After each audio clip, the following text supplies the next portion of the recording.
जब आकाश गूंज रहा था और धरती पर अंधकार छाया हुआ था, तब देवताओं और असुरों के बीच एक महाकालीन युद्ध छिड़ गया, जिसमें शक्ति और विश्वास की परीक्षा होनी थी। एक समय की बात है जब देवताओं और असुरों के बीच एक महाकालीन युद्ध चल रहा था।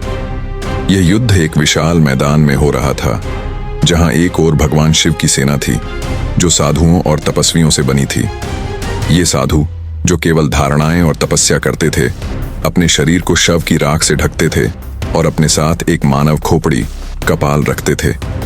ये सब उनके अद्वितीय और अजेय स्वभाव को दर्शाते थे। दूसरी ओर असुरों की सेना थी, जो अंधकार और बुराई का प्रतीक थी। उनके पास शक्तिशाली अस्त्र और जादुई शक्तियां थीं। लेकिन भगवान शिव की सेना, जो साधारण दिखती थी, में अपार शक्ति और भक्ति थी। साधुओं के नेता भगवान शिव थे, जो हमेशा ध्यान में लीन रहते थे। उन्होंने अपने अनुयायियों को समझाया कि यह युद्ध केवल शक्ति का नहीं, बल्कि आत्मा और विश्वास का है। युद्ध की रात आई। भगवान शिव ने अपने भक्तों और साधुओं को एकत्र किया। उन्होंने कहा, इस युद्ध में विजय प्राप्त करने के लिए हमें अपने भीतर की शक्ति को जागृत करना होगा। यह केवल शारीरिक युद्ध नहीं है, बल्कि यह हमारे विश्वास, भक्ति और तप की परीक्षा है।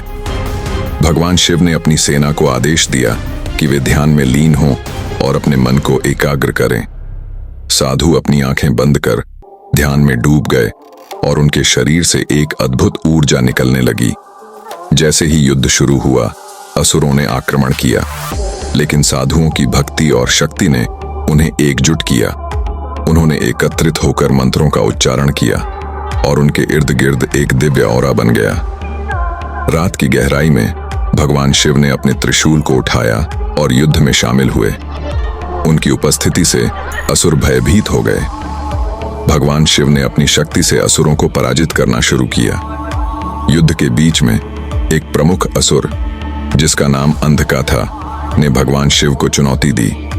अंधका ने गर्जना की, तुम्हारी साधना और भक्ति मेरी शक्ति के सामने कुछ नहीं। भगवान शिव ने शांत स्वर में उत्तर दिया, शक्ति केवल बाहरी नहीं होती, बल्कि आंतरिक विश्वास और आत्मा की दृढ़ता में होती है। कृपया अपने अनुभव और विचार कमेंट बॉक्स में साझा करें और ऐसे और दिलचस्प कहानियों के लिए हमारे चैनल को सब्सक्राइब करना न भूलें। आपका समर्थन हमारे लिए महत्वपूर्ण है। जैसे ही अंधका ने आक्रमण किया, भगवान शिव ने अपनी शक्ति का प्रदर्शन किया। उन्होंने त्रिशूल से अंधका को परास्त किया और उसे धरती पर गिरा दिया। लेकिन भगवान शिव ने उसे मारने के बजाय उसे चेतावनी दी, यदि तुम सत्य और धर्म का पालन नहीं करोगे तो तुम हमेशा के लिए हारोगे। युद्ध की समाप्ति का समय आया, लेकिन अंधका, जिनका नाम अब भी अज्ञानता का प्रतीक था, अपनी बुराई को समझने में असमर्थ था। उन्होंने भगवान शिव की चेतावनी को अनसुना कर दिया और अपनी शक्ति के अहंकार में डूबे रहे। अंधका ने गर्जना की, तुम मुझसे जीत नहीं सकते, मैं अजेय हूं। भगवान शिव ने अंधका के अज्ञानता को देखकर गहरी सांस ली। उन्होंने कहा, तुम्हारी शक्ति केवल बाहरी है और यह तुम्हारे अहंकार की छाया है। सच्चा बल केवल श्रद्धा और ज्ञान में है। अगर तुम अपनी बुराई को नहीं छोड़ोगे तो तुम्हें इसके परिणाम भोगने होंगे। अंधका ने भगवान शिव की बातों को अनसुना करते हुए अपनी पूरी शक्ति से आक्रमण किया, लेकिन भगवान शिव ने अपनी तंत्रिकाओं में अद्भुत शक्ति को जागृत किया। उन्होंने अपने त्रिशूल को उठाया और उसका प्रकाश आसमान में फैल गया। महाकाल की कृपा से मैं तुम्हारी बुराई को समाप्त कर दूंगा। भगवान शिव ने गर्जना की।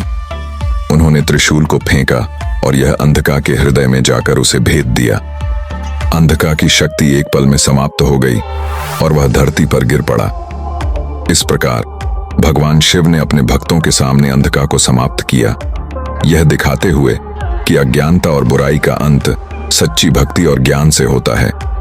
भगवान शिव ने अपनी सेना को समझाया कि यह युद्ध केवल एक बाहरी संघर्ष नहीं था, बल्कि यह आत्मा की सच्चाई और अद्वितीयता का प्रतीक था।